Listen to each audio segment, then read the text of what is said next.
नमस्कार, मी सीमाताई नांदेडकर. माझ्या चॅनलमध्ये तुमचं स्वागत आहे. तर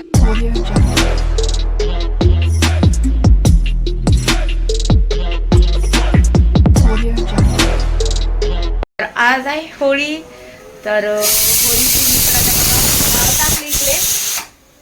इकडे डाळ टाकले शिजायला. तर 2-3 शिट्ट्या झाल्या. आता ह्या साईडला भात टाकले. साईडचा कॅमेरा करून दाखवते तुम्हाला. ह्या साईडला डाळ टाकली बघा, चण्याची डाळ. ह्या साईडला भात टाकले, शिजायला पण आलाय भात. हे बघा, इकडे अद्रक लसण मी साफ करून घेतली. इकडे मसाले तयार करायला लागले. ग्रेव्ही, टमाटर, कांदा, कोथिंबीर. इकडे पीठ पण चुरून ठेवले बघा, का की आपण 1 तास आधी जर पीठ चुरून ठेवलं तर आपल्या पुरणपोळ्या खूप छान होतात. तर हे बघा, हे काय आहे मला सांगा बरं. हे काय आहे तुम्ही मला सांगा बरं कमेंट मध्ये. हे आता जास्त करून कोणी वापरत नाही, सगळ्या चाळण्या वगैरे वापरतात. तर मी सांगते तुम्हाला की हे पुरणपात्र आहे. हे असं करून लावतात बघा. दाखवते तुम्हाला. हा, असं हे पुरणपात्र आहे. त्याला असं पुरण टाकून वाटायचं. हे बघा, ही जाळी आहे. ह्याच्या जाळ्या माझ्याकडं 3-4 आहेत. आणि असं पुरण असं लाटायचं आणि गरम गरमच वाटायचं, थंड नाही वाटू शकत याच्यामध्ये. कोणी काय करतं, मिक्सरमधून काढतं, कोणी चाळणीतून काढतं. तर मी याच्यातूनच काढते आणि याच्यातूनच चांगलं पुरण निघतं. तर चला, आता याला घासून वगैरे घेतले. आता डाळ शिजली की पुरण काढून घेते. तर आता मी कांदा आणि टमाटर भाजून घेते आमटीसाठी. तर पहिलं कांदा टाकून घेते.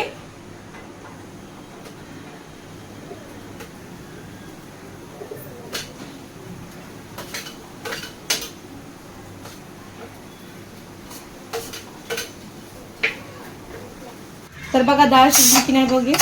आपण काढायचे सगळे. शिजली डाळ वाटतं.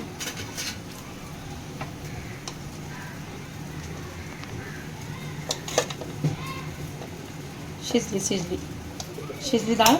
आता याला आपण काय करायचं, याचं पाणी काढून घेऊया. पहिलं हे पाणी आहे का, हे काढून घ्यायचं थोडंसं आपल्या आमटीसाठी. आणि थोडीशी डाळ काढून घेऊया एवढी आमटीसाठी एका बाजूला. तर मी विचार केला त्यातलं पाणी नाही काढणार, का की आता ह्याला आपण गॅसवर ठेवणार आहे. का की ह्याचं पाणी थोडंच निघलं होतं, मी परत टाकले याच्यामध्ये. आणि आमटीसाठी एवढी डाळ काढून ठेवली बघा. तर आता ह्याला आपण काय करूया, गॅसवर ठेवूया परत एकदा.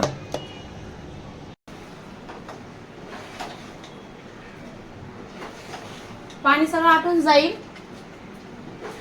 गॅसवर ठेवल्यानं. हे बघा, चटके खूप बसणार. तर यामध्ये आता आपल्याला साखर टाकायची आहे आणि इलायची आणि बडीशेप पण टाकणार आहे आपण सुगंधसाठी.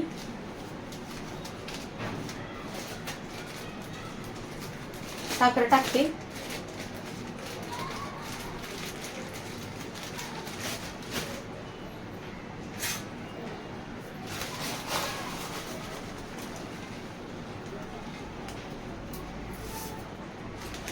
कोणी जास्त करून गुळाचेच बनवतात पुरणपोळ्या, तर मला साखरेची आवडते.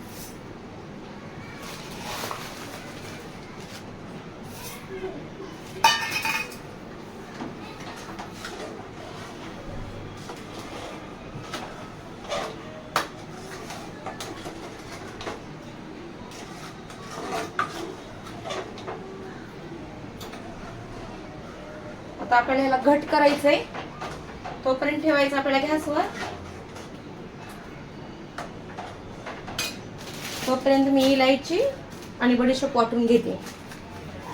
तर हे बघा, पुरण असं झालंय बघा. आता ह्याला पाणी सुटलंय. तर ह्याला पाणी सगळं आपल्याला आटवायचं आहे. मस्तपैकी पुरण बनते आपलं. आता ह्याच्यामध्ये आपल्याला इलायची आणि ती बडीशेप वाटून घेतली मी. हे बघा, एवढं पण पावडर टाका.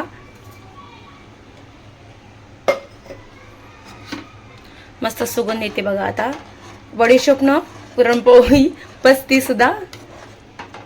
तर चांगलं एकत्र करून घ्या आणि हे सगळं पाणी आटवा, तेव्हा आपली पुरणपोळी खूप छान बनते बघा. तर मसाले वगैरे वाटून घेतलेत मी आणि डाळ पण वाटून घेतली बघा मिक्सर मध्ये. तडका देऊया आता आपण.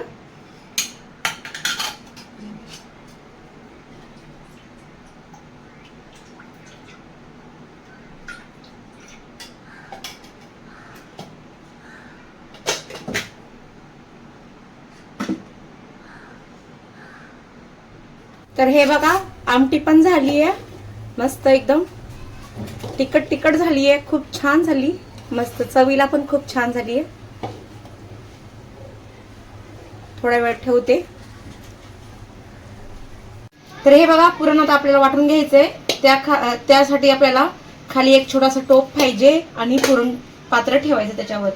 तर हे बघा ह्या साईडला आपलं मिश्रण झालंय, इकडे बघू शकता.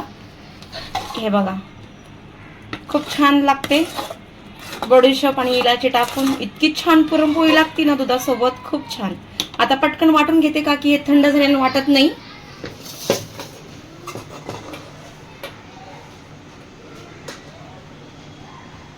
गरम गरम मस्त पैकी वाटून जाते.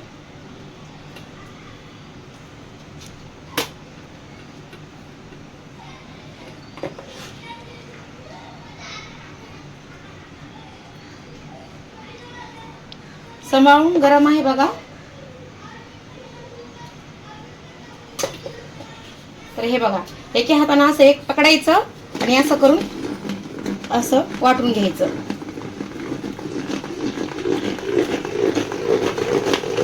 किती झटकन झालंय बघा. हे बघा आता ह्याला आपल्याला हव्याखाली ठेवलं की पुरण आपलं घट होऊन जाते. ते सगळं पहिलं मी वाटून घेते. तर हे बघा भांडे घासून घेतले पुरणाचे आणि आमटी केलेले, ते सगळं जेवलेले दुपारचे. आमटी पण झाली. आता फक्त पोळ्या बाकी आहेत. तर पहिला भांडे वगैरे लावून घेते, नंतर पुरणपोळ्या करायला लागते. त्यांचे पप्पा पण निघालेत आता, त्यांनी येईपर्यंत माझ्या पुरणपोळ्या होऊन जातात आता. तर हे बघा पुरण मस्तपैकी थंड झाले आणि घट पण झाले. हे बघू शकता. वाऱ्यामध्ये ठेवायचं पंख्याखाली, घट होऊन गेलं बघा. आता पुरणपोळ्या करून घेते मी. तर पुरणपोळ्या मी छोट्या छोट्याच बनवते, जास्त मोठे बनवत नाही. छोट्या छोट्याच आवडतात खायला पोरांना, नाही का, म्हणून. झाल्या माझ्या पुरणपोळ्या, लास्ट आहे. तर हे बघा किचन पण साफ झालंय आणि भांडे पण घासून घेतलेत बघा. तर इकडं बघा ही आमटी किती मस्त झाली आहे, एकदम भारी झाली आहे, झणझणीत झाली एकदम आमटी. इकडे भात. आता दूध आणायचे आणि दूध तपून तुपासंग लेकराला आणि नवऱ्याला पुरणपोळी मस्तपैकी करून देईल. ऊन बघा किती आहे, 5 वाजले. तर झालं माझं सगळं काम. तर आता दूध आणि तपून त्यांना पोरांना आणि नवऱ्याला जेवायला देते तुपासोबत पुरणपोळी मस्तपैकी. तर मी ब्लॉग इथंच खतम करते. तर चला हॅप्पी होली तुम्हाला सगळ्यांना. तर काळजी घ्या आणि सांभाळून कलर खेळा. चला बाय.